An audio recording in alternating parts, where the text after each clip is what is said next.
Summer 1961, Santa Monica Beach. Peter Lawford's beach house had become the unofficial West Coast White House, a place where Hollywood glamour met political power, where movie stars and senators mingled at parties that lasted until dawn. And at the center of it all, increasingly visible and increasingly controversial, was Marilyn Monroe.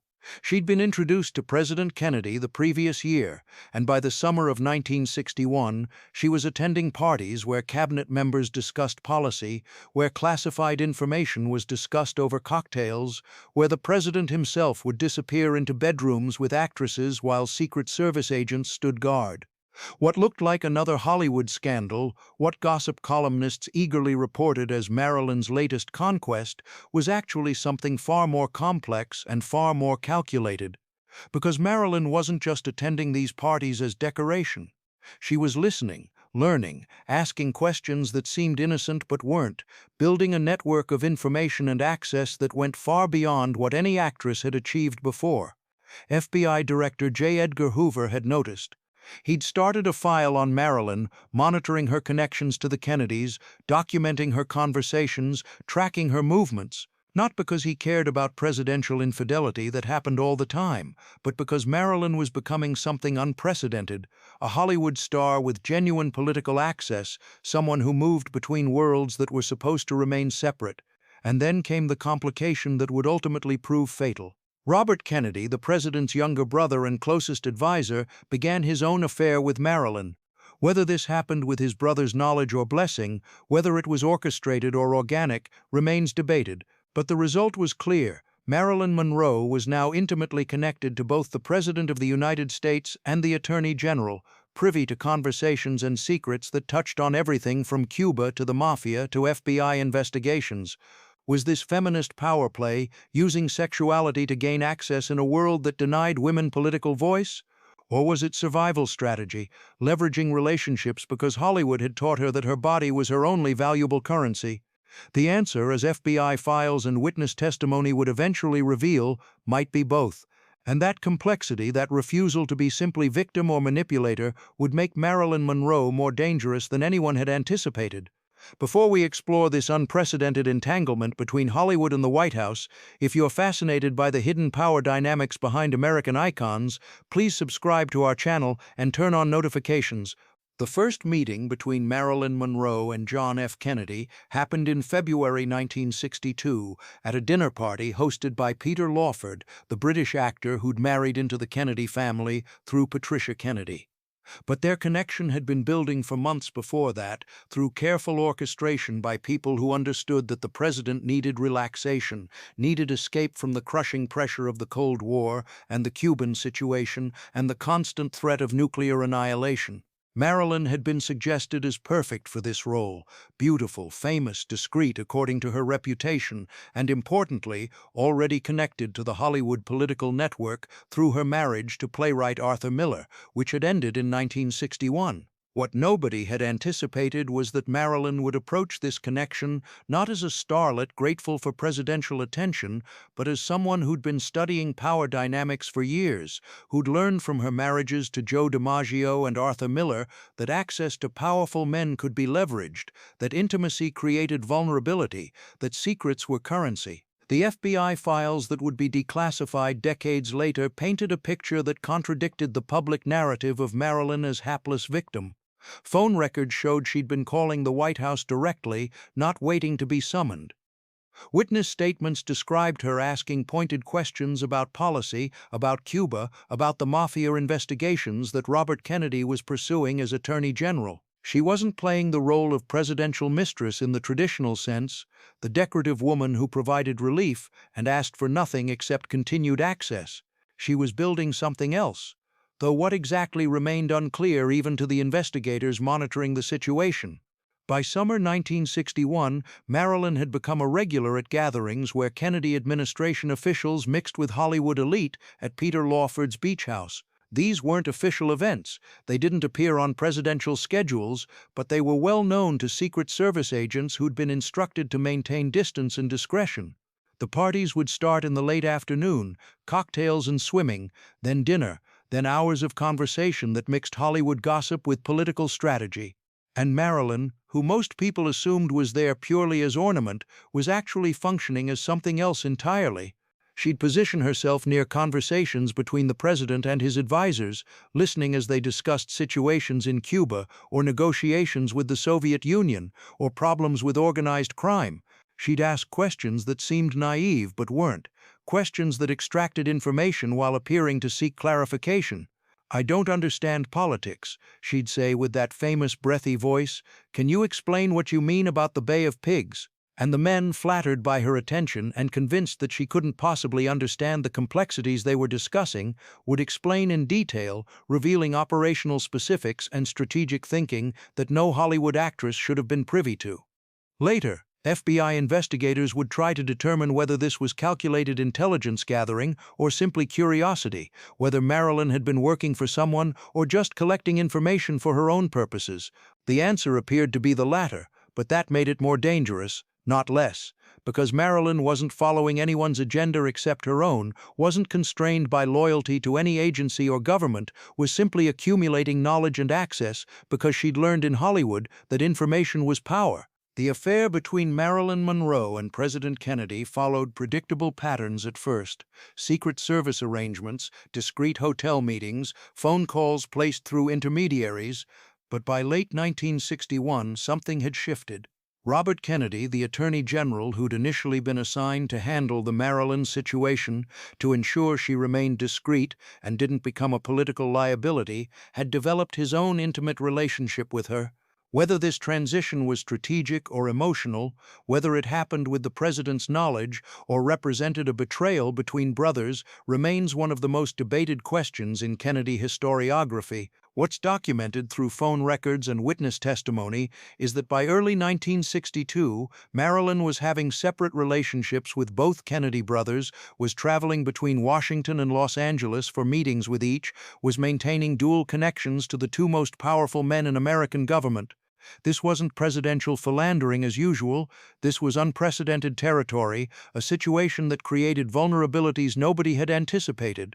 Because now Marilyn had leverage over both Kennedys, had intimate knowledge of both their personal lives and professional activities, could potentially destroy both their careers and legacies if she chose to speak publicly about what she knew. The complexity of Marilyn's position during this period defies simple categorization. On one hand, she was clearly being used by powerful men who saw her as entertainment, as stress relief, as someone who could be enjoyed and then dismissed when convenient. The pattern was familiar from Hollywood, where actresses were routinely exploited by producers and directors who held power over their careers. But on the other hand, Marilyn was also using these relationships, leveraging her access to gain information and influence that no woman in her position had achieved before. She was attending parties where policy was discussed, making phone calls directly to the Justice Department, having conversations with the Attorney General about his investigations into organized crime. This wasn't passive victimhood, this was active engagement with power, an attempt to claim space in political circles that were explicitly designed to exclude women except as decoration or diversion. The feminist interpretation of this behavior remains contentious. Some historians argue that Marilyn was simply surviving in a world that offered women no legitimate path to political influence, that she was using the only tools patriarchy had left her, beauty and sexual access. Others counter that this analysis excuses manipulative behavior, that Marilyn was playing a dangerous game with national security implications, that her actions went beyond survival into realms of recklessness. The truth likely contains elements of both interpretations, which is what made the situation so volatile and ultimately so dangerous. By early 1962, multiple people in Marilyn's circle knew she was keeping detailed records of her interactions with the Kennedy brothers. Her press secretary had seen the small red leather notebook where she recorded conversations, noted dates and times, wrote down things she'd heard at parties and during intimate moments. Friends described her talking about writing a memoir, about telling the truth about Hollywood and Washington, about exposing the connections between organized crime and politics and entertainment that she'd become aware of through her relationships with the Kennedys. This wasn't the behavior of a woman content to remain a secret mistress, hoping for continued access and favor. This was someone building documentation, creating insurance, preparing for the possibility that she'd need leverage or protection. The Red Diary represented a fundamental misunderstanding of how the power game worked, or perhaps a clear-eyed understanding that was even more threatening. Because Marilyn seemed to believe that documenting her knowledge would protect her, that having proof of her connections and information would make her too dangerous to silence. What she apparently didn't grasp was that for people at the Kennedy brothers' level of power, documentation didn't create protection, it created motivation for more extreme action. If Marilyn had simply been a mistress with stories, she could have been discredited, dismissed as attention-seeking, or mentally unstable. But Marilyn with documentation, with proof, with dated records of conversations and meetings, was a completely different level of threat. The Kennedy administration's concern about Marilyn escalated dramatically in spring 1962. FBI Director J. Edgar Hoover had been monitoring the situation and had informed the president that Marilyn was being investigated, that her phone calls were being recorded, that her movements were being tracked. This should have ended both relationships immediately, should have triggered a complete break between the Kennedys and Marilyn to contain the political damage. Instead, the relationships continued, suggesting either that the emotional entanglement was too strong to break cleanly, or that both sides believed they still had something to gain from maintaining the connection. Robert Kennedy, in particular, seemed unable or unwilling to create distance. Phone records show he was calling Marilyn frequently through spring and summer of 1962, was meeting with her in Los Angeles, was engaging in exactly the behavior that would maximize political risk. Meanwhile, Marilyn's own behavior was becoming increasingly erratic and increasingly dangerous. She was talking openly with friends about her relationships with the Kennedys, was threatening to hold a press conference, was suggesting she had information that could bring down the administration. Her publicist tried to control the situation. Her lawyer warned about legal consequences. Peter Lawford begged her to stay quiet. But Marilyn had reached a breaking point, driven by some combination of genuine emotional attachment, anger at being used, and recognition that she'd accumulated knowledge that was her only real form of power.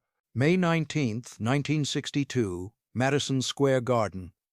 The famous birthday performance for President Kennedy, where Marilyn sang "Happy Birthday, Mr. President" in a dress so tight she'd been sewn into it, has been remembered as peak Marilyn Monroe, the ultimate expression of her sex symbol status. But people who were there reported something different, an undercurrent of tension that the television cameras didn't capture. Marilyn arrived hours late, forcing organizers to rearrange the entire program. When she finally appeared, her performance was sultry but also aggressive, a deliberate display of possession and intimacy that made many in the audience uncomfortable. She wasn't singing to the president as a grateful citizen or an awed admirer. She was singing as someone claiming ownership, asserting connection, sending a message that she was not going to disappear quietly. President Kennedy's response, joking afterward about now being able to retire from politics after being sung to like that, was defensive, an attempt to minimize and diffuse the obvious implications of what had just happened in front of 15,000 witnesses and television cameras. Behind the scenes, panic was setting in among Kennedy advisors. The relationship with Marilyn had gone from discreet affair to public display, and her increasingly erratic behavior suggested she was past the point where she could be controlled through normal channels of pressure or persuasion. In the weeks following the Madison Square Garden performance, efforts to separate Marilyn from the Kennedy brothers intensified.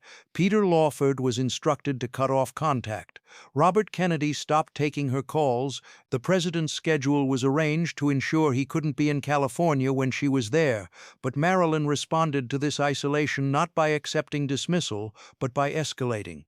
She began calling the Justice Department directly, demanding to speak with the Attorney General. She contacted reporters, suggesting she had a major story about Washington politics and Hollywood connections.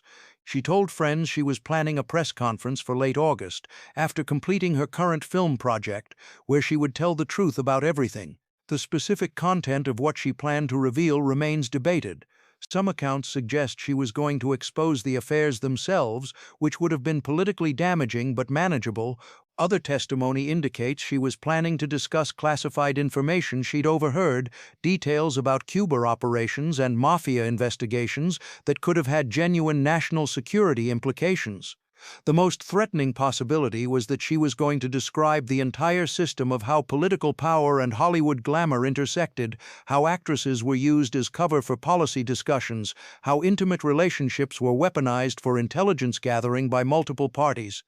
That level of exposure wouldn't just damage the Kennedys, it would reveal operational methods that intelligence agencies wanted kept secret. July 1962, Marilyn Monroe's final month, was chaotic, even by her standards. She was fired from her last film project for chronic lateness and inability to perform.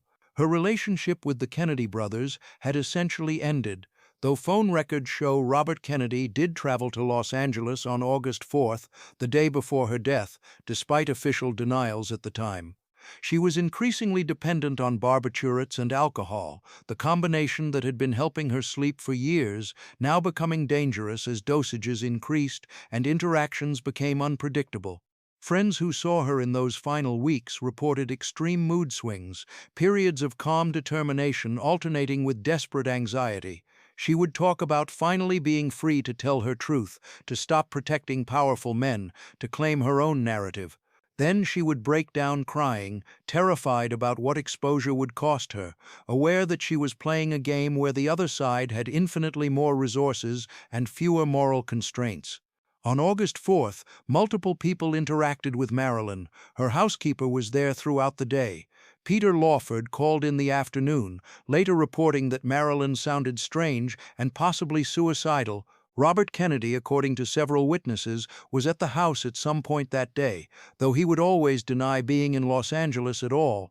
The timeline of her final hours remains confused and contradictory, with different accounts placing different people at the house at different times, with phone records mysteriously incomplete, with ambulance calls that may or may not have happened before the official discovery of her body.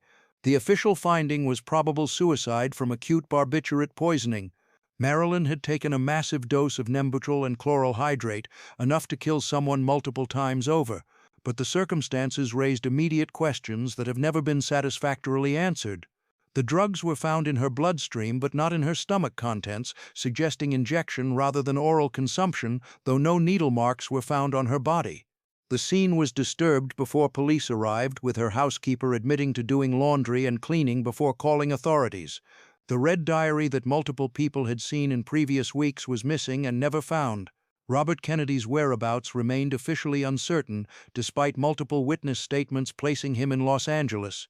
The FBI file on Marilyn, which should have contained extensive surveillance records given the national security concerns about her Kennedy connections, was mysteriously thin, with obvious gaps in the documentation. In the 60-plus years since her death, multiple investigations have examined the evidence, reached different conclusions, generated thousands of pages of analysis without definitive resolution. What remains clear is that Marilyn Monroe died at a moment of maximum political danger, when she knew secrets that could destroy careers and was threatening to reveal them when powerful people had strong motivations to ensure her silence. Whether her death was suicide, accident, or something more sinister may never be conclusively proven. But the question of who Marilyn Monroe was in those final months, whether she was victim or player or some complex combination of both, shapes how we interpret everything that happened. The standard narrative of Marilyn Monroe and the Kennedy brothers has always been straightforward: vulnerable woman seduced and abandoned by powerful men, tragedy resulting from her inability to handle the rejection. This narrative satisfies multiple needs. It preserves the Kennedy legacy by positioning them as philanderers but not predators, guilty of poor judgment but not of anything more sinister. It explains Marilyn's death as personal tragedy rather than political convenience, and it maintains comfortable categories where women are victims and men are perpetrators, where power is unilateral and outcomes are predictable. But the FBI files, the phone records, the witness statements, and the timeline of events all suggest something more complicated. Marilyn Monroe, in 1961 and 1962, was actively working to leverage her relationships with the Kennedy brothers into something beyond secret affairs. She was collecting information, building documentation, creating leverage, positioning herself as someone who couldn't simply be discarded when convenient. This wasn't the behavior of a helpless victim. This was strategic action, calculated risk-taking, an attempt to play the power game on something approaching equal terms with the most powerful men in American government. The feminist question is whether this represents empowerment or desperation, whether using sexuality as a tool for political access constitutes claiming agency or accepting the only terrible option patriarchy offers women who want influence. The answer likely depends on how her story ended. If Marilyn Monroe died by suicide, overwhelmed by the psychological toll of the game she'd been playing, then she becomes a cautionary tale about the price of trying to compete in spheres designed to exclude women. If she died by accident, miscalculating drug dosages in a desperate attempt to sleep, then she's a victim of the addiction that Hollywood and her own trauma had created. But if she died because someone decided she knew too much and was too unstable to be allowed to continue, then her story becomes something else entirely, evidence that women who successfully leverage their way into male power structures don't achieve equality, they achieve target status. Because the game Marilyn was playing in 1961 and 1962 was always rigged. The Kennedy brothers had the resources of the presidency and the Justice Department behind them.